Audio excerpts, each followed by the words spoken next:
creatividad no es un talento, es una capacidad humana, entonces la puedes usar más o menos, como el oído, la vista, o sea, es algo que puedes desarrollar, o la capacidad de correr, o sea, es una capacidad, a menos que tengas una patología, pues ser creativo es algo que llevas, no puedes distinguir casi dónde está la parte creativa de la que no lo es, ¿no? Forma parte de la mente humana, ¿no? A nivel individual está muy bien. Cuando ya empezamos a hablar de creatividad aplicada, esto es distinto, porque claro, la creatividad en principio no se debería coartar. O sea, no, la creatividad aplicada, precisamente el gran reto que tiene, y ahora después hablamos de retos, es que se te puede ocurrir cualquier cosa, y ¿por qué no, no? Porque es un pensamiento divergente, con lo cual, pues todo es posible, ¿por qué no? Pero cuando hay unos objetivos, entonces hay una disfunción, ¿no? Porque si hay unos objetivos, por ejemplo, de negocio, de productividad, de lo que sea, oye, pues a mí se me ocurre esto, ¿y qué pasa, no? Pues ahí entramos en una cierta disfunción, especialmente cuando de lo que se trata es de aunar mentes pensantes que están creando. Porque si es solo uno el que piensa, y encima es el jefe, pues genial, porque entonces vamos a la época de Taylor, ¿no? Donde habían thinkers y doers, y entonces, bueno, pues al jefe se le ha ocurrido esto, tiene sentido, nos ha convencido, pues vamos a ello. Y si se te ocurre algo, pues lo pulimos, pero en el fondo no deja de ser la idea de alguien convertida en una ejecución. ¿Pero qué pasa cuando el reto es que ese jefe, por bueno que sea, no se le ocurre tantas cosas como para avanzar a la competencia o como para coger todas las oportunidades que vale la pena? Entonces hay que invitar a los demás en un ambiente más o menos agradable a que los demás se pongan a pensar de manera sistémica, no por casualidad ni forzando, sino desde que llegas por la mañana hasta que te vas a dormir, y si se te ocurre algo, tener alguna manera de ver si eso aporta valor o puede aportar valor, si es interesante o no, y dónde situarlo. Saber, oye, con esta idea, ¿qué hago? Y bueno, pues quizá alguien te dice, hostia, esta idea es de coña, y otro te puede decir, vaya chorrada, ¿no? Entonces, claro, este liderazgo creativo, pasamos del creative thinking al creative leadership, es la responsabilidad de un grupo de personas. La creatividad está dentro, es un proceso interno, no puedes crear de manera externa, tienes que germinar una idea, aparece siempre en la mente de alguien. Cuando empiezas a comunicar esa idea, entonces esa idea es cuando se transmite, se poliniza, ¿no?, a la mente de otra persona. Y ahí la gracia en que cuando yo transmito una idea, tú la filtras por tu conocimiento y entonces se adquiere otro color. De ahí la gracia. Pero eso ya no es creatividad. Eso sería un elemento esencial para la innovación. La innovación es un proceso social y externo, no interno. Esa es la diferencia entre creatividad e innovación. Yo no puedo innovar solo, sí que puedo crear solo. Yo me puedo ir a casa, me puedo estar en un rincón y crear un montón de ideas. Empiezo a generar ideas, como un loco. Me puedo juntar con otras personas y generar ideas conjuntamente, pero es como el que va tuiteando, ¿no? A mí se me ocurre esto, lo otro, puedo montar encima de la tuya y al revés, pero al final son ideas individuales que las voy cruzando, ¿no? Pero innovar es otra cosa, ahí es donde aparecen los objetivos. Los objetivos y la creatividad organizacional, que es el tercer nivel, con lo cual vamos del Creative Thinking, Creative Leadership, Creative Organization. Son 3 niveles que son los que son necesarios para que una empresa sea capaz de capturar todo el potencial creativo de su equipo y por lo tanto, como mínimo, no pierda pistonada por la capacidad creativa que pueda tener la organización. Por esa capacidad de preguntarse cosas y de no dejar escapar nada. Por esa capacidad de, en lugar de pensar qué bien lo estamos haciendo, somos unos cracks, pensar en eso, pero a continuación decir, ¿y qué montaña más hay por subir? ¿Qué es lo que todavía no somos capaces de hacer? Ese es el espíritu crítico, ¿no? Y eso es lo que te ayuda a adelantar problemas. Los japoneses lo hacen muy bien esto. Y no son conocidos por la creatividad, precisamente. Sí por el ingenio, y la habilidad, y la precisión, y el trabajo, ¿no? Pero empresas como Toyota, desde toda la vida, bueno, más bien desde que acabó la Segunda Guerra Mundial, empezaron a preguntarse cómo podían hacer las cosas con las restricciones que tenían en ese momento, porque hasta entonces no habían estado. Entonces dijeron, ¿cómo nos reinventamos, ¿no? Y ahí apareció el Lean, y apareció el hecho de si tienes una buena idea, para la cadena de montaje, porque si es buena, necesitamos implantarla, ¿no? Y ahí nació el vamos bien, pero ¿por dónde se puede mejorar? Ahí nació la mejora continua, ¿no? Pero ahí en la mejora continua hay una bifurcación, es decir, bueno, ya estamos de coña, ahora voy a mantener eso, o bien estamos de coña, pero no estamos ni de coña tan bien como podríamos estar. Entonces voy a amplificar los problemas y los voy a anticipar, con lo cual me instalo en una pregunta permanente. Entonces yo lo que os pregunto a vosotros es, ¿cada cuánto te preguntas cómo puedes hacer mejor las cosas? ¿Cada cuánto? Eso es una pregunta en sí, es una actitud. O sea, vivir en esa pregunta es tener la actitud creativa. Cuando hablamos de cultura creativa, hablamos de liderazgo creativo, hablamos en eso. Todos nos hacemos la misma pregunta. Somos exploradores. Estamos explorando todo el día. Y en medio trabajamos. Explotamos. ¿No? Y es como un círculo vicioso que uno se alimenta al otro. Yo siempre digo que es como una bicicleta, ¿no? Una es motriz. Lo motriz es nuestro trabajo, es lo que nos mueve y es lo que hace que avancemos, ¿no? Es el negocio. Y el negocio no es bueno inventar demasiado a priori en tiempo real, ¿eh? No hay que improvisar mucho, hay que pensarlo bien. Pero la rueda de adelante tiene que ir explorando constantemente. Y entonces tienes que ir permanentemente en esa actitud de decir hacia dónde voy, ¿no? ¿Vamos bien o no? Eso es un poco el tema. Si os parece, hablamos un poco de los tipos de problemas que hay. Si vosotros pudierais catalogar cuántos tipos de problemas hay, tipologías, pelajes, ¿qué problemas hay? ¿Cómo se clasificarían? De comunicación, hay problemas de comunicación entre equipos ahí, Sí. o de la propia organización. Voy más arriba. Esos serían campos donde hay problemas. Voy a la tipología del problema, no en el campo donde se genera el problema. Problemas grupales individuales. ¿Perdón? Cultura, ¿no? Uh-huh. Choque de cultura. Sigue siendo una aplicación.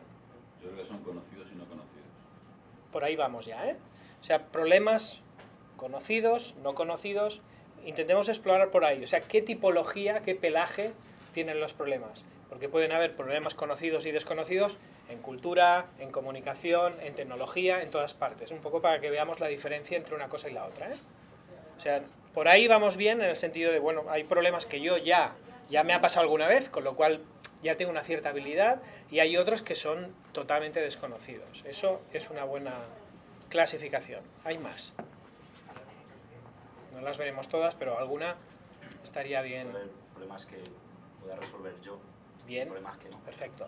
Perfecto. Problemas cuyo alcance me excede a mí mismo, ¿no? Y problemas donde, por mucho que sea bueno, yo solo no lo puedo hacer. Eso está bien, ¿eh? Se distinguen por el alcance. ¿Más? El tiempo de resolución.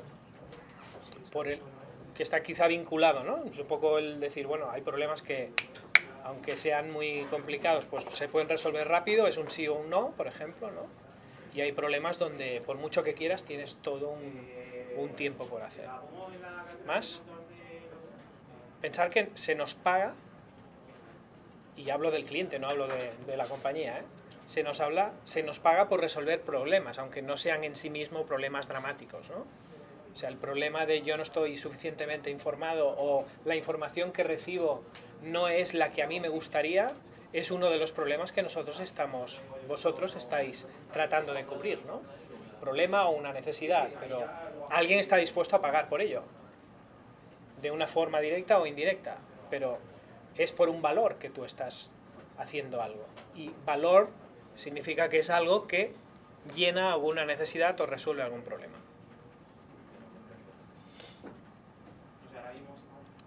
Vamos a clasificar los problemas en dos niveles de dificultad, que tienen que ver con lo que dices conocidos y desconocidos, aunque no bien. No sé si puedo dibujar, porque como está la cámara enfocada, para no salirme de la cámara sin que haya el piloto ahí puesto, ¿eh? Porque ahora ya me voy a levantar y voy a empezar a dibujar. Bien.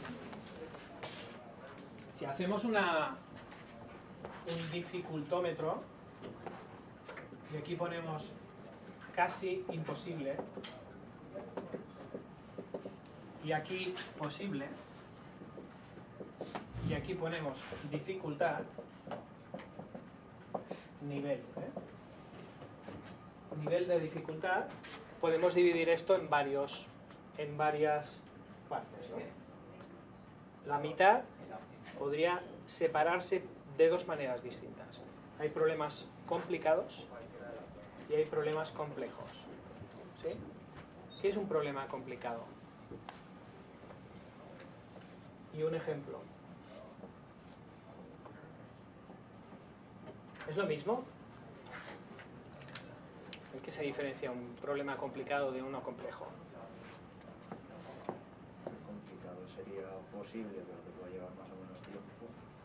Y en complejo puede que sea posible ¿O no? O puede estar compuesto por más factores también.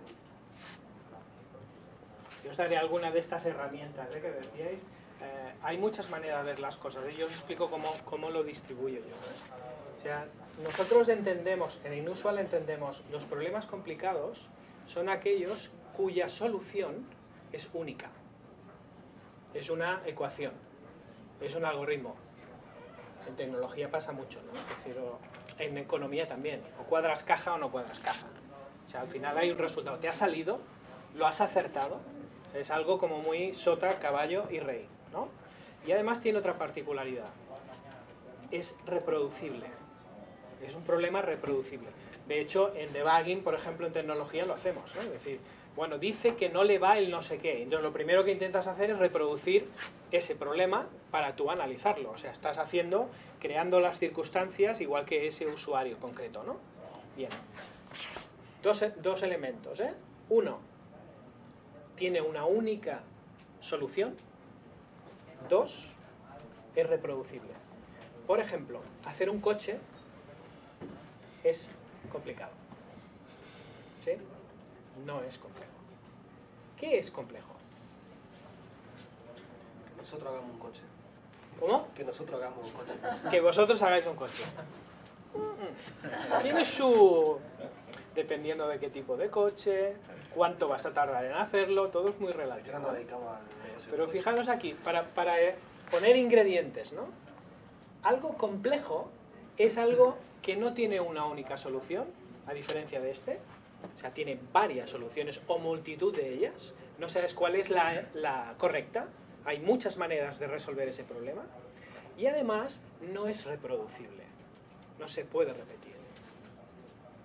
Hay incertidumbre. Hay una parte que no controlas. Hacer un coche, el número 327 es o debe ser exactamente igual que el número 225. Y si no, debe haber un proceso que se encargue de ello. Porque el cliente quiere exactamente ese coche que se ha comprado su amigo, ¿no? Con lo cual es algo complicado, pero no es complejo. Regular el tráfico o regular un aeropuerto es complejo. ¿Sí? ¿Por qué? Porque no puedo reproducir ni un solo día igual. No sé cómo va a actuar la gente. Y no lo puedo reproducir. Entonces, ¿qué elemento hay ahí esencial? Aquí hay elementos inertes, en su mayoría. Y ha habido alguien que los ha pensado y los combina. Entonces luego tocamos la música, ¿no? Tal y como está marcada. Hay un proceso, un flujo. Aquí el output es la eficiencia o la eficacia, como queramos, ¿sí? Porque es reproducir algo que ha estado previamente pensado. Aquí el elemento es que hay personas. Cuando existen personas tenemos esta manía de pensar cada uno lo que le da la gana. Y además de usar el conocimiento que hemos adquirido durante nuestro crecimiento y que tenemos aquí, y tomamos conclusiones distintas. Y si no, pues en el tráfico no habría ningún problema. Y no habrían ni multas de tráfico, ni harían falta incluso hasta los semáforos. Pero aunque hayan semáforos, el tráfico es un caos. Y aunque las carreteras han sido diseñadas para determinados flujos y los semáforos regulan esos flujos, etcétera, siempre hay pollos de tráfico, ¿no? ¿Por qué? Porque hay un elemento que no controlamos, o varios. Si llueve, peor. O sea, hay elementos de incertidumbre. Entonces yo os pregunto, ¿cuánto creéis que es de incierto el mundo de hoy al mundo de hace 10 años? ¿Es más incierto o menos incierto? Yo creo que es igual. ¿Igual de incierto? A nivel de negocio, ¿hablo? Sí. Creo que mucho más, ¿no? ¿Cuánto más? Mucho más. Muchísimo más. ¿Sí? Muchísimo más. No sé si habéis oído hablar del concepto VUCA. Herramientas, VUCA.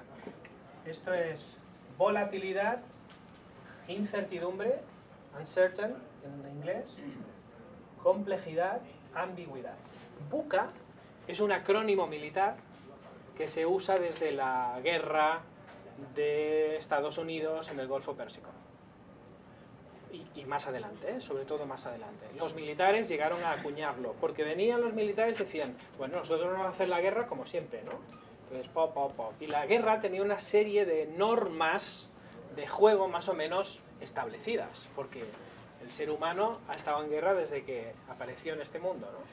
Pero hasta el momento en que aparece el VUCA, no se habían dado las circunstancias de incertidumbre tan alta, donde no sabes ni por dónde te van a venir, ni quién, ni por qué, y quién es quién.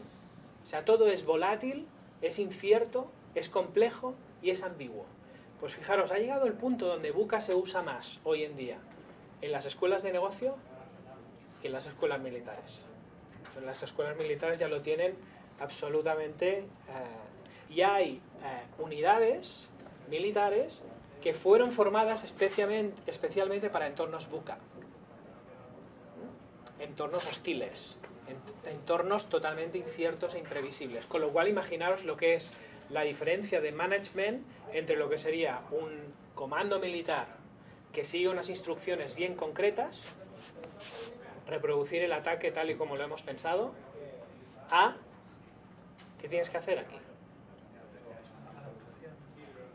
Adaptarte a... Y además rápido, adaptación rápida. Entonces, ¿qué manda aquí normalmente? ¿Cómo se gestiona esto? Ya lo estoy diciendo en la palabra, ¿no? Esto es gestionar. Gestión por, o bien, instrucciones, ejemplo militar, o bien, el más evolucionado, objetivos. ¿Sí? El objetivo más o menos se comparte. ¿Vale? Cuando algo es complejo y el comando tiene instrucciones que no sirven, porque no se parece de un huevo a una castaña, ¿qué es lo que tenemos que dotar a ese comando? ¿Instrucciones? ¿Objetivos? Recursos seguros, pero sobre todo principios. Saber cómo actuar. Una cosa es tener la función X, o si pasa esto, los if, ¿no? Si pasa esto, lo otro, y si no, lo otro, flujo, que se puede pintar. A otra cosa que es decir, mira, aquí el objetivo, está aquí, y te lo tienes que llevar para allá. Aquí la cuestión es que avancemos hacia el norte, por ejemplo, ¿no? Y eso, hazlo como quieras, pero avanza al norte. Entonces, ya tomarás tú las decisiones adecuadas. Entonces ya no estás haciendo managing by instructions, ni managing by objectives. En la era del conocimiento, estás dotando de recursos a las personas para hacer managing by values. Dicho de otra forma, aquí gestionas y aquí lideras. Y es muy distinto gestionar que liderar. ¿Qué es gestionar? Os pregunto. Una definición espartana de gestionar. ¿Qué podría ser? Mandar. Esto es una manera muy espartana de gestionar, ¿no? Tú, allí. ¡Qué buen gestor! ¿No? Simplemente organizar los recursos. Organizar los recursos. Pero el objetivo primordial de gestionar no es solo organizar recursos, eso es algo que tienes que hacer. Es garantizar un entorno en el que tu equipo pueda florecer, ¿no? Que pueda... Estoy hablando de gestionar, ¿eh? Sí, sí, Fíjate. pero un gestor es Garantizar un entorno que tu equipo pueda... llevar a cabo una misión que todos comparten. Vale. Yo creo que estás más yendo hacia acá que hacia acá. Porque fijaros que gestionar, desde el momento en que nos vamos al management, ¿no? La escuela de management es conseguir los resultados esperados con los recursos disponibles. ¿Sí? O sea, yo tengo unos recursos y tengo que ir a un sitio. O sea, tengo un vehículo y tengo que llegar a un sitio. Yo, si gestiono bien mis recursos y mis limitaciones, yo voy a gestionar bien y yo voy a llegar. Si soy un buen gestor, he llegado. Eso es gestionar. Con lo cual es conseguir, y si puedes superar, mejor, ¿no? Porque bravo, para nota, pero de entrada, si tú llegas, estás gestionando. Conseguir los resultados esperados, cuidado, esperados, con los recursos disponibles, no los que están por venir. O sea, hablamos de operar, ¿vale? ¿Qué es liderar? Es distinto. Saber a dónde hay que ir. Y aunque la gente no lo sepa, que te crea. No hay objetivos, hay principios. Vamos hacia allá. Yo no tengo ni puñetera idea de lo que vamos a tardar y lo que nos va a costar, pero es para allá, seguro. Y la gente te sigue.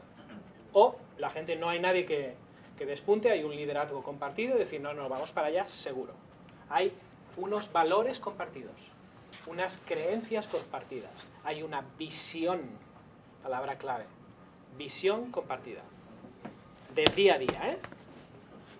Entonces, cuando yo estoy en un entorno complejo y además necesito avanzarme a la competencia y evitar que la competencia me avance a mí, yo necesito principios aquí. Porque si estoy aquí solo, voy a reaccionar a lo que vea, como buen gestor. Voy por el tal y ostras, ahora una cuesta arriba, ostras, ¿tengo suficiente gasolina?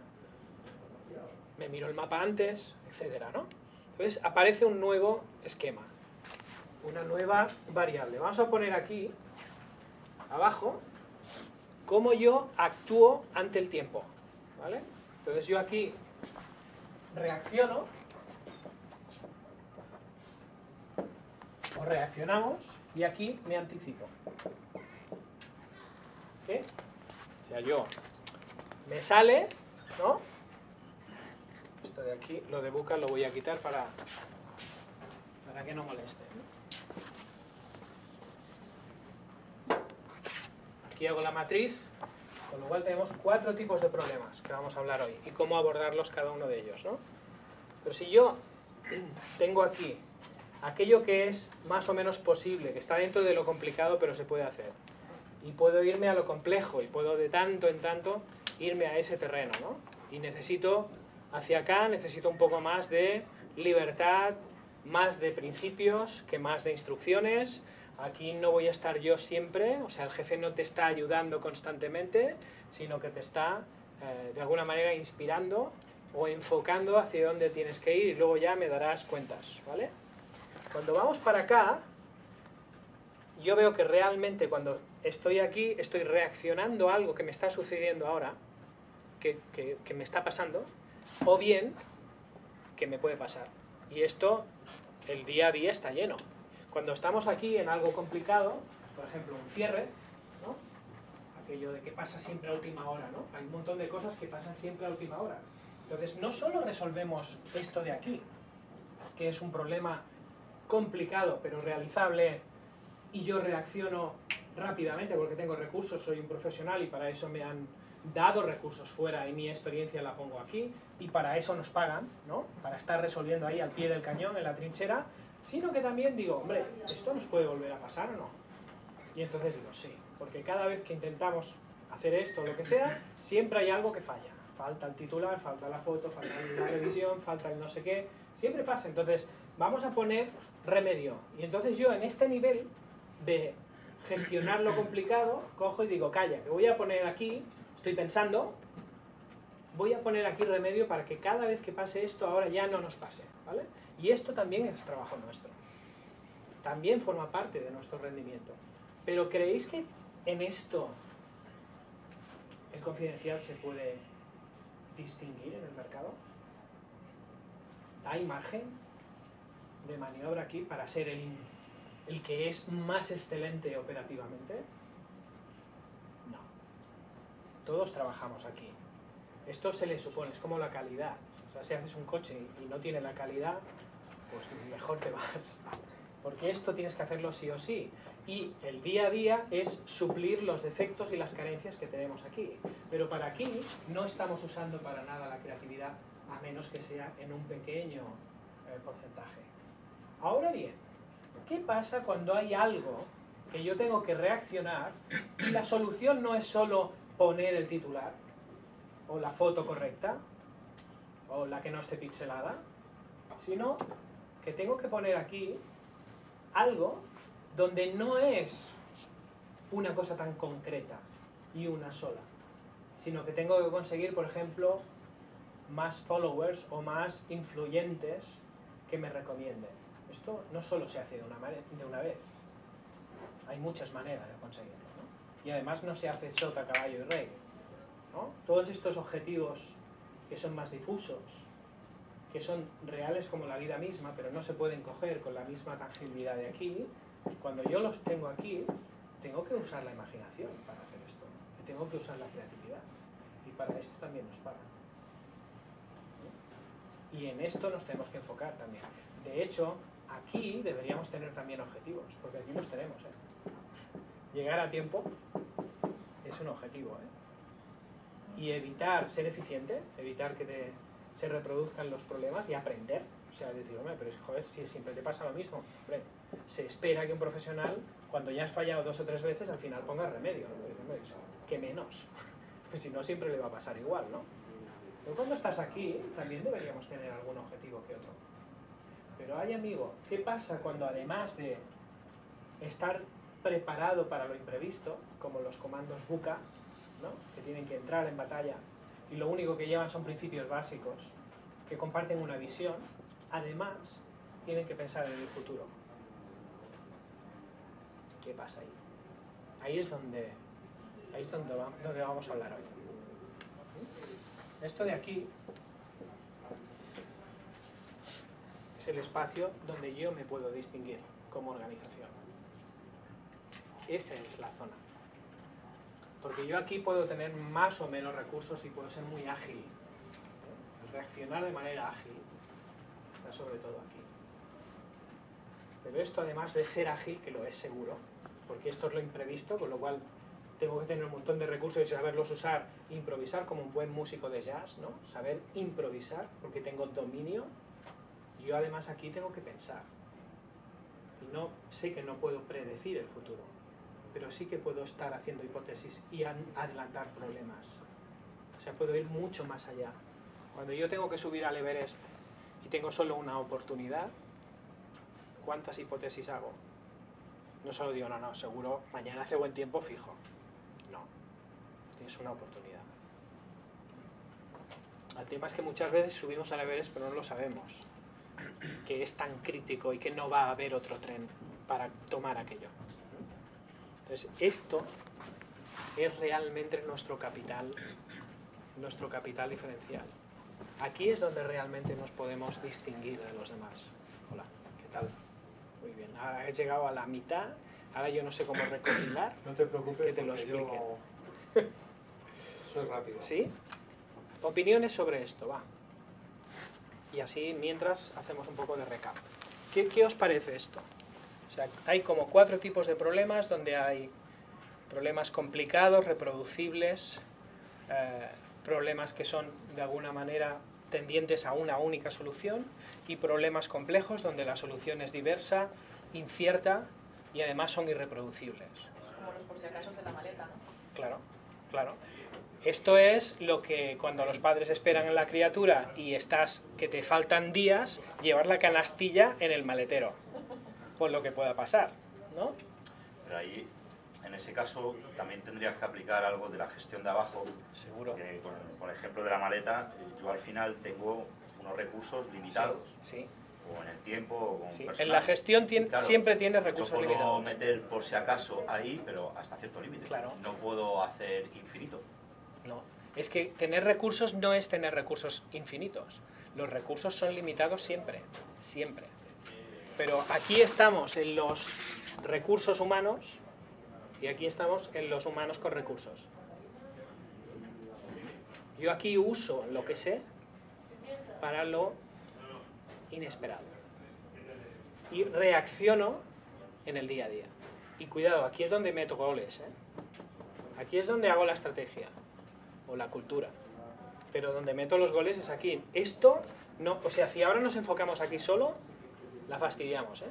O sea, esto es una matriz, que tengo que saber dónde estoy en cada momento, pero en tu día a día, en vuestro día a día, en esta organización y en cualquier otra, tienes que estar balanceándote constantemente, independientemente de si estás en recepción o estás en el comité ejecutivo, o estás en medio. Porque todos tenemos problemas que son resolubles, cuya solución es única, algunos donde hay múltiples soluciones y es un apuro. Todos prevemos soluciones a problemas que sabemos que se van a repetir, porque estos son repetibles y reproducibles, y todos deberíamos estar preparados para lo imprevisto y para avanzar. Y hay muchísimas empresas, y nosotros, o por suerte o por desgracia, nos encontramos con muchas sorpresas en este sentido, están solo preparadas para esto. Y algunas de ellas van para acá, pero muy rara vez encontramos empresas preparadas para esto. Y cuando las encontramos es que lo llevan de calle. Ya lo han aprendido hace mucho tiempo. Si yo os puedo dejar un mensaje esta tarde es: enfócate aquí de vez en cuando. Pregúntate, cuando hagas reflexión, preguntaros cuando hagáis reflexión, hasta qué punto estáis preparados para lo que va a pasar pasado mañana. Esa es un poco la gracia. ¿Hasta qué punto tengo yo recursos? No que me ha salido de chiripa, ¿eh? O sea, no decir, ostras, me he salvado, mira, de milagro, como me lo podría haber pegado un tortazo, ¿eh? No. ¿Hasta qué punto tú adquieres capacidades y competencias para estar aquí en un nivel de rendimiento superior a la media? Porque aquí sí que el mercado no llega. Aquí es donde la gente que realmente avanza es donde está. Porque aquí sí que hay modelo para diferenciarse. Y os pongo un ejemplo solo de muchos que pueden haber. Aquí está la experiencia de cliente. Y aquí está la usabilidad. Aquí están las ventas. Y aquí está la fidelidad. ¿Lo veis? El valor añadido está en aquello que el cliente no espera. O el mercado no espera. O tu jefe no espera. O tu compañero no espera. O tu equipo no espera. Si tú eres capaz de actuar de manera deliberada y sistemática aquí, tienes una herramienta potentísima para hacer lo que quieras. Después hay el otro reto, que es cómo lo hacemos de manera orquestada. Entonces ahí hablamos ya, no ya de competencias individuales, sino empezamos a hablar de qué tipo de liderazgo necesito para conseguir que haya gente con recursos preparado para todo esto, porque claro, dirigir a una manada de gatos es difícil, ¿no? ¿Habéis visto alguna vez gatos siguiendo a alguien? Es muy complicado. Los niños, según cómo, también. A menos que les enseñes algo, o los gatos, ¿eh? O sea, hay un artículo en inusual.com que os recomiendo que se llama Liderazgo felino. No solo por la agilidad, sino porque un gato es muy difícil de liderarlo. Pero tú puedes llegar a conseguir que un gato haga lo que tú quieres. Y a veces lo decimos que se parece más al femenino, ¿eh? Muchas veces la idea clásica de decir, no, y voy a conquistar a una mujer, ¿no? Que se decía antiguamente, ¿no? El cortejo, la voy a impresionar. La mujer no se impresiona fácilmente. O sea, cuando vas a hacer realmente encandilar a ese cliente o a esa mujer o a alguien que quieres convencer, es porque le estás dando algo que realmente quiere. O sea, has hecho un ejercicio de empatía previamente y has dicho, vale, esta persona se muere por aquello. Entonces, si yo hago aquello, le va a encantar. Pero si no haces ese ejercicio de empatía y vas tú con tu prepotencia diciendo es que somos los más guays, entonces vas a acertar solo a unos cuantos, donde tú has puesto el target, pero no los demás. Entonces, ¿qué sistemas o qué elementos tienes aquí para avanzarte a por dónde va a venir de aquí a 2 años o el año que viene las expectativas del cliente. ¿Cómo puedo yo sorprender? ¿Cómo puedo tener seguidores hasta el punto en... Cuando Google saca algo, y lo saca de verdad, ¿qué hace la gente? Va y lo prueba, ¿no? De hecho, dice, vale, ya lo ha sacado. O sea, ya lo espera. Que esta es otra, ¿no? O sea, ya estás... Si Apple no lanza nada en 2-3 años, está perdida. Totalmente perdida. No digo Apple por no decir cualquiera, ¿eh? ¿Por qué? Porque el cliente espera que le sorprendas. Y además que le sorprendas mucho más. Y como no le sorprendas mucho, entonces dice, ¿no? Esto ya no es lo que era, ¿eh? ¿Lo veis esto? Pero pasa con los amigos, pasa con la pareja, pasa con los compañeros, pasa con todo. Las personas siempre queremos más. Siempre. Siempre. Entonces, si te pasas de vuelta, siempre van a querer más.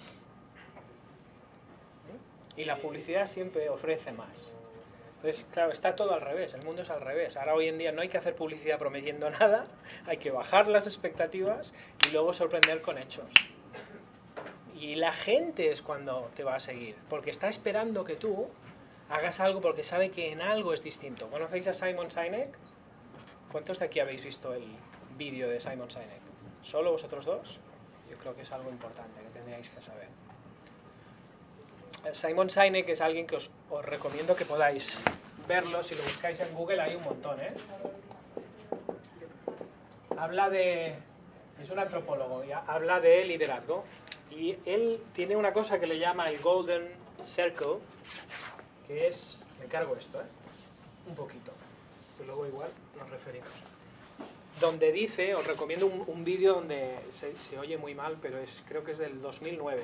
Un vídeo de TED, buscar Simon Sinek, y lo veréis. Y dice que él hizo una investigación donde analizó cómo las empresas se exponen al mercado, se proponen al mercado, su propuesta de valor, ¿no? Y dice, mira, normalmente la mayoría de gente, la gran mayoría de gente, casi el 100%, sabe qué hace. Cuando tú le preguntas a la gente, oye, ¿y tú qué haces en el Confidencial? Pues mira, estoy en UX, estoy en tecnología, estoy en esto, en lo otro, hace poco que estoy, te lo sabe decir, o sea, el 100% lo sabe. Menos gente, yo no voy a decir el porcentaje porque en cada organización es distinto, sabe explicarte el cómo lo hace o cómo lo debe hacer. Cuando le explicas, oye, ¿cómo tienes que hacer tu trabajo para tener éxito? Entonces, ostras, aquí ya cuesta un poco. Bueno, podría hacerlo así, pero también es verdad que podría hacerlo de otra manera. De hecho, toda esta parte es cómo yo trabajo, cómo debería, qué herramientas puedo usar para trabajar de otra manera, ¿no? Pero muy poca gente sabe por qué lo hace. ¿Por qué su trabajo es importante? No lo verbaliza, lo intuye. Se le ha explicado. No es consciente cada día, ¿no? Claro, eso tiene mucho que ver con lo que es el liderazgo de la compañía, con lo que es la estrategia a largo plazo, pero sobre todo tiene que ver con la cultura de lo que la gente ve que hace la compañía y que quiere hacer. Y eso es un sentimiento común, muchas veces poco verbalizado, ¿no? Pero claro, hay otra nueva capa en esto. Cuando la empresa se expone al mercado y se ofrece, la mayoría de gente, y Simon Sinek pone el ejemplo, voy a poner el mismo ejemplo para que así cuando lo veáis os cuadre, ¿eh? Él explica, mira, una empresa de informática, por ejemplo, Dell, ¿no? ¿Qué hace Dell? Hacemos ordenadores, ordenadores, impresoras, etcétera, periféricos, es lo que hacemos. Los hacemos muy económicos y bien diseñados, pesan poco, tecnológicamente a precio de mercado, porque somos una empresa orientada al cliente al 100%. Y queremos reducir costes y queremos estar siempre de la mano del cliente. Es una razón de ser, ¿no? Está bien. Simon explica, ¿cómo lo hace Apple? Y explica, dice, pongo Apple porque lo entiende todo el mundo, ¿eh? Lo hace al revés. O sea, esto, cuando tú lo haces así y pasas primero por aquí, por aquí y por aquí, es un discurso como el que acabamos de decir. Apple dice, todo lo que hacemos en Apple es para ayudar a la gente a pensar diferente. Odiamos el status quo. Y todo lo que hacemos es para desafiar ese status quo. Por eso, cuando construimos ordenadores los hacemos placenteros, bellos, bien diseñados, deseables. Y eso lo aplicamos a ordenadores, a iPads, a relojes, a lo que sea. ¿Quieres comprar uno? ¿Ves? Fíjate que es lo mismo, pero es el discurso va al revés. Y él explica, como antropólogo explica, el gran descubrimiento que hice es que esto coincide con el sistema del cerebro. Esto es el neocórtex, es mental, todo el mundo lo sabe verbalizar. Esto y esto es el sistema límbico, el sistema emocional. Y el sistema emocional no verbaliza. Es cuando tú dices, es que no lo veo. No sé por qué, pero no lo veo. No sé decirte, dale una vuelta. Esto de, las mujeres tienen más porque son más emocionales todavía, ¿eh? Pero lo tenemos todas las personas, ¿eh? Es aquello de, es que no lo veo.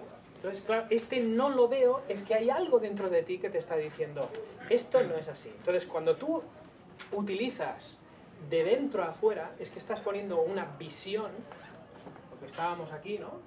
Hacia lo complejo, ¿no? Yo me levanto cada mañana, esta empresa se levanta cada mañana para hacer esto, ¿vale? Y queremos liderar aquí. Y le doy palabras a esto. Y lo pongo aquí. A todo el mundo que es entrevistado para entrar, se le dice esto lo primero.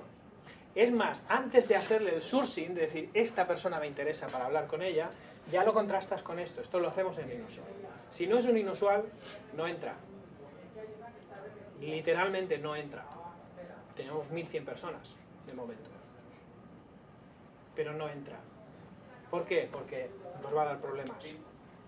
O no lo vamos a poder usar. No va a haber un intercambio de valor. LinkedIn está lleno de gente que vaya allí, ¿no? Claro, a veces te das cuenta cuando ya está dentro, porque os estoy hablando del network. En el network no tenemos herramientas. En la gente que está en el network y los que son empleables son susceptibles de ser llamados por nosotros. Y hay mucha gente que está allí por eso, porque lo saben. Porque trabajamos para grandes empresas y no tenemos estructura. Con lo cual hay 4 personas seleccionando gente y montando equipos. Y empezamos por el director y luego seguimos con el equipo. Y dura 3 meses o de 6 meses, no dura 2 años, pues si no se lo queda el cliente, ¿no? Pues este esquema es básico para nosotros, es esencial. Pero es que es esencial para cualquier empresa que tenga esa ambición. Tienes que identificarte con unos valores de la compañía para la que trabajas, aunque solo estés por un año, es igual. Si tú quieres dar lo mejor de ti y estás en esa situación, si quieres un sueldo a final de mes es otra cosa. Estamos hablando de otra cosa. Pero la gente que te está contratando probablemente tiene un reto detrás. Ahora hablaremos, insisto, de retos, ¿no? Pues tienes un reto detrás, tienes un camino aquí por hacer. Entonces, ¿qué buscas? Tripulación. Lo que quieres es alguien en el autobús suficientemente bueno como para cuando haya algún problema poder reaccionar a tiempo o anticiparte para lo esperado, ¿no? Entonces, está identificada mi gente con... De hecho, tenemos los valores verbalizados, y no hablo de los pósters que están en las paredes, sino la cultura de la compañía, eso que se come a la estrategia para desayunar, aquello de aquí funcionan las cosas así, esto que es casi no verbalizable, ¿no? Pero que la gente se sabe, ¿no? Pues esa cultura está alineada con esto de aquí, o hay una disfunción. Esa es la clave, esencial. ¿Somos capaces como comité ejecutivo de transmitir los valores que queremos fomentar? No lo que hemos sido, lo que queremos ser y ser reconocidos. ¿A la gente le queda claro? Si yo cojo a la gente en general y le pregunto, ¿qué es lo que quiere el confidencial? ¿Sabrían decírmelo y se parecería mucho, aunque usen distintas palabras? ¿O no? Habría gente que diría, pues esto, lo otro, y lo cogemos y no sabemos por dónde funcionar. Esto es una de las preguntas, ¿no? Es decir, ¿hasta qué punto tenemos densidad en identificación de valores? Porque si aquí tenemos dispersión, más vale que no lo apliquemos aquí. Porque claro, aquí el problema de uno es distinto al del otro. Cuando yo tengo claramente una hoja de ruta, es cuando yo sé hacia dónde quiero ir. Si no, para el que no sabe a dónde va, cualquier camino le es bueno, ¿no? Entonces, ¿está marcada? Vale, si está marcada, segunda pregunta, ¿la gente está alineada con eso? ¿Sabe lo bueno que es? ¿O el precio que implica? Esto es la ley en las startups, ¿no? Es decir, no, nosotros queremos hacer eso y esto te va a costar esfuerzo. Ahora, por contra vas a ganar lo otro, ¿eh? Entonces, transmitimos esa cadena de valor y al final acaba en esto, se ve, porque hay también muchas empresas muy espirituales, por decirlo así, donde mucho lirili y poco lerele. Esto es negocio, al final es cash flow, es bottom up, esto, ¿eh? Bottom line, balance, profit, pero empieza ahí. Porque si empiezas así, aquí tienes de todo. Empiezas a analizarlo y hacemos muchas veces cultura, audit de cultura, ¿no? Y empiezas a hacer preguntas cruzadas con gente aparte, haciendo workshops y tal, y aquí te sale de todo, o sea, para llevarse las manos a la cabeza, ¿no? Eso es, fijaros que la creatividad, hemos empezado hablando de creatividad y acabamos hablando de cultura. O sea, de nada sirve ser súper creativos si no estamos persiguiendo todos la misma cosa difusa. Sirve de muy poco. Y para eso se hacen este tipo de cosas, para no alinear en el sentido militar aquí o aquí, sino para ir para acá. Si queremos liderar en no sé qué, oye, pues lo normal es esperar crear un ambiente, por eso decimos que liderazgo en innovación es gestión ambiental, tiene mucho que ver con lo que tú decías, ¿no? O sea, tú como líder no eres el más creativo, no debes ni serlo. Tú como líder es como un director de cine, no famoso, ¿eh? Haces que los demás brillen y tú mueves los hilos, pero los dejas.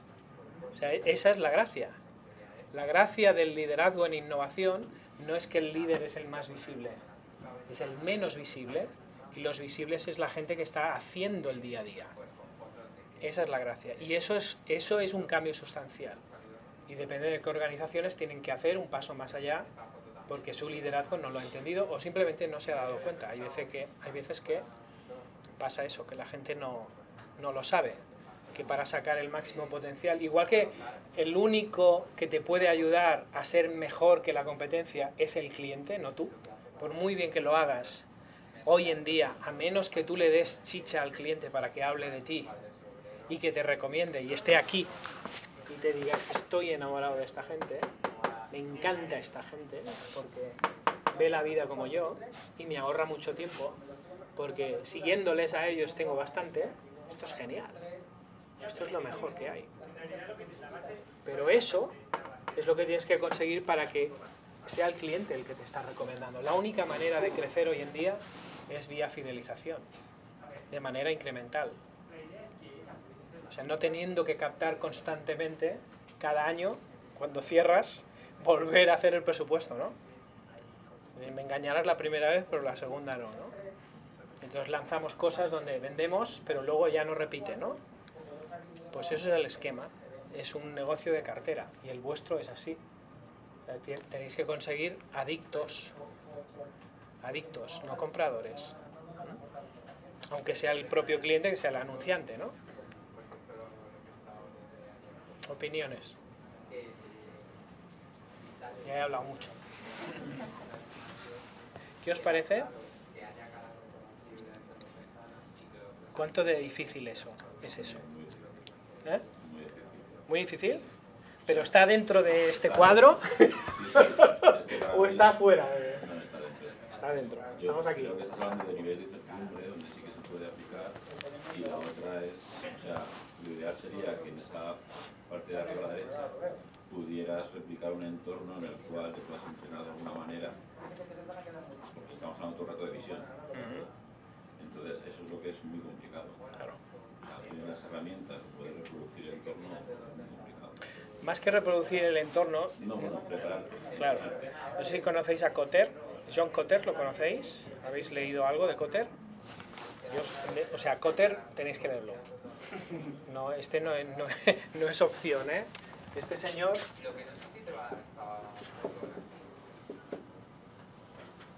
un poquito por los pelos, porque esta sí queda, pero como no soy recorte, John Kotter es un profesor de Harvard y consultor, pero aparte de eso, o a pesar de eso, de ser un profesor y un consultor, tiene ideas espectaculares. Tiene un libro que es, yo diría, la Biblia sobre lo que sería la gestión del cambio, que se llama Leading Change, liderando el cambio, creo que está en castellano por Deusto, creo. Pero para empezar, así si no conoces y no lo has leído nunca, lo mejor que podéis hacer es buscar, incluso en Google, Our Iceberg is Melting, que es una fábula donde una colla de pingüinos, una manada de pingüinos, se dan cuenta de que su iceberg se está derritiendo por dentro, pero no se dan cuenta. Y solo se dan cuenta unos cuantos. Y entonces, el gran problema es convencer a los millones de pingüinos de que se tienen que ir. Y es una fábula donde explica cómo los pingüinos se convirtieron en nómadas. Y los pingüinos no echan raíces jamás, entonces van siempre de nómadas. Y es curioso porque ahora hablamos de nómadas, ¿no? Somos cada vez más nómadas, porque aquí tenemos que ser nómadas. Tú no echas raíces, aquí sí que echas raíces. Aquí dice, con lo a gustito que se está aquí, madre mía, y ahora me dicen que tengo que salir de mi zona de confort, ¿no? No, pero aquí estás fuera constantemente. Es un escalador, estás buscando siempre algo más para escalar, un reto. ¿No? Y ahí, o sea, los retos es algo que es alcanzable, si no es una utopía. Pues si hablamos de reto, Kotter lo explica en 8 pasos de manera magistral. Entonces os recomiendo este de Our Iceberg is Melting, y si os da un poco más la caña y queréis empezar incluso, empezar por Accelerate. Accelerate es espectacular, es su última obra, espectacular. Y habla de cómo las organizaciones clásicas y las que vienen del siglo pasado deben migrar a lo que hoy en día es ir a ese cuadrante de allá. Cómo combina, especialmente en organizaciones grandes, cómo conjuga una estructura estática de operación con una estructura de lo imprevisible. Cómo hago redes de alianzas entre distintos departamentos, cómo hablo con gente en proyectos transversales sin que tenga que cambiar el organigrama. Entonces, mantengo un organigrama funcional por silos funcionales y luego desarrollo proyectos transversales. Entonces, él explica todo eso en ese libro. Os lo recomiendo de verdad. Kotter es la Biblia de la gestión del cambio en negocio. Hay otros más, Jeff Bridge, por ejemplo, tiene uno buenísimo que es Managing Transitions, pero eso tiene que ver cuando ya hay algo donde hay un cambio que va a pasar, tiene más que ver con la gestión del cambio, no tanto el liderazgo del cambio. El liderazgo del cambio es que tú creas el futuro, la gestión es que tú te adaptas, porque el cambio ha pasado sí o sí. Entonces, claro, en función del tiempo que tienes que liderar, o tienes que, cuando ya no tienes más tiempo, lo que tienes es que gestionar, ¿no? Cuando tú estás aquí, tienes un apuro, porque no tienes, hombre, si hubiéramos tenido tiempo, hubiéramos hecho no sé qué, no sé cuántos y tal, pero esto tiene que estar mañana o el mes que viene, es igual. Tú aquí no tienes tiempo, aquí sí que decides el tiempo. Entonces aquí estás liderando el cambio, aquí estás gestionando el cambio. O sea, fusiones, adquisiciones, cambios de dirección, etcétera, etcétera. Ajustes, recortes, gestión del cambio. Crecimiento, estrategia, cultura, innovación, liderazgo del cambio. Ojalá seáis siempre una organización que esté preocupada por liderar el cambio y que intente aprovechar su pasado, siempre, liderar su presente y crear su futuro. Es un poco la traza, ¿no? Porque hay gente también que piensa que lo que hemos hecho hasta ahora es otra vida, ¿no? No, aprovéchalo, lo llevas en la mochila. Cada uno de vosotros tiene recursos adquiridos en otras empresas, en otro tiempo, que probablemente te pueden servir ahí, porque lo llevas en tu kit de supervivencia, ¿no? Cuando hay un apuro o bien cuando tienes que salir al paso o sugerir determinadas cosas, ¿no? Entonces, ahí el reto, y esto ahora ya es una pregunta que os hago yo, es que tú te preguntes cuál es el reto del confidencial. Porque probablemente acabaríamos en lo que llamamos, lo que hacemos con los clientes, ¿no? Es un challenge mapping, ¿no? Es decir, no es solo uno, pero puedo hacer el mapa de retos. Puedo tener un reto que es fundamental, que está ligado a esto, por ejemplo, pero luego conforme voy bajando de las musas al teatro encuentro retos tales como cambiarnos de sitio, ¿no? O mover a la gente, o abrir una nueva oficina. O sea, son cosas como muy concretas. Entonces, claro, ese reto también es un reto, pero está a una diferente altitud, ¿no? Entonces, cuando vamos a casa de cliente, lo primero que hacemos es usar una metodología. Normalmente usamos Simplexity Thinking, que nos va muy bien porque es una metodología que sistematiza de alguna manera, construye los problemas complejos, los que están ahí arriba, en ese cuadrante de no cerrado, sino abierto y imprevisible, ¿no? Son complejos. Pues intentar simplificar la complejidad. Hay varias herramientas. La de base es el Creative Problem Solving, que podéis buscarlo y hay un montón, de la escuela de Alex Osborne, y fue quien inventó de alguna manera eso. Pero luego han venido otros pensadores, sobre todo más del ámbito de negocio, y concretamente nosotros encontramos a Basadur, que todavía vive, tiene 78 años y es un crack, y nos fuimos a Canadá y nos hicimos partners en Europa de Simplexity Thinking, y hay un montón de empresas que lo usan. Lo puedes usar sin pagar, o sea, simplemente lo encuentras en un libro o en una ponencia o en artículo. En Inusual lo tenéis, buscáis en Google y os va a salir la rueda de los 8 pasos y lo usas, ¿no? Pues la gracia es ser capaces de entender eso y de sistematizar de manera continua y de manera permanente cada una de las cosas complejas que me vienen. Yo tengo un sistema para poder sacar el grano de la paja y actuar de manera efectiva, porque no soy un instituto de investigación, soy una empresa que se supone que tiene que tener buenos resultados, no solo económicos, pero buenos resultados. Entonces, cuando tengo un objetivo, ser creativo no sirve de nada, a menos que use la creatividad para cumplir ese objetivo. Entonces hablamos de creatividad aplicada o de resolución creativa de problemas. Cuando estoy en la complejidad, todo el mundo va a intentar resolver el problema de manera lógica. Si yo soy capaz de responder a eso de manera creativa, es cuando yo me llevo al mercado. Tesla. Muchísima gente. O sea, cualquiera que va al revés, ¿no? Hay un libro muy bueno de Zigzag, se llama, de Martin Neumeyer, si buscáis. Y dice, cuando todos hacen zig, tú haz zac. O sea, si todos van para allá, toda tu competencia va para allá, entonces piensa, ¿cómo podría estar yo en el otro lado? En el fondo es, ¿cómo puedo ser inusual? Todo al final acaba siendo lo mismo. Entonces ahí es donde yo os haría ahora entonces la pregunta. ¿Cuál es el reto de la organización? Y tendríamos que hacerlo en todos los niveles, ¿no? ¿Cuál es el reto desde una perspectiva de alta dirección? ¿Y cuál es el reto desde una perspectiva de cada día, del cierre, ¿no? O sea, ¿qué reto tienes? Y cómo esos retos están orquestados. Ahí es cuando hablamos de creatividad organizacional.